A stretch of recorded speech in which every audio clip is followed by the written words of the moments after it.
Ambassador Derek James, who is now the Consul General Designate for Toronto and who served in the capacity of Consul General in New York for 8 years, honored several persons and organizations for their work in advancing the Grenadian cause, both in New York and in Grenada. Mr. James used the opportunity to shore up the contribution he made to New York over the past 8 years. The well-wishers, the organizations, the people who did work in the background, and most of all, the people who have done the job of keeping the finances for us.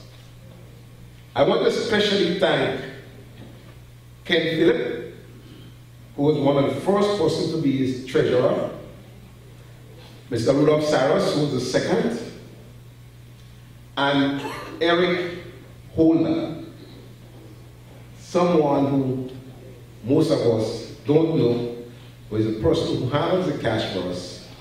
And I will tell you here publicly that in the 8 years, you can go to the Grenada Consulate in New York and find the records, the financial records of every year that I have been Consul General and handling the Independence Committee in New York. You can go and get a comprehensive financial report of every year of independence. The awardees included Celia Thomas and Jenny Pascal, the support staff at the Grenada Consulate in New York. Both ladies have been in their roles for almost a decade, and Ms. Thomas used the occasion to announce her retirement from public service. God be the glory. It's been my pleasure to serve in the mission for 25 years. And I've been in the background, and I always say, whoever knows me know I like to work in the background. I will support anybody who is in a position, but I love to work in the background. I don't like the limelight.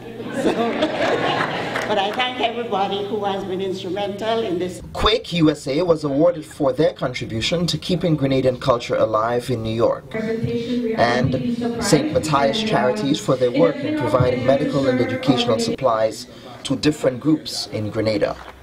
The charity is run by Vincentian pastor Robert McBarnett. The celebrations in New York continue with the annual gala and ball to be held on Saturday, February 6th at the Grand Prospect Hall in Brooklyn, and a senior tea party on Thursday, February 11th. Reporting from New York, this is Kellon Bubb.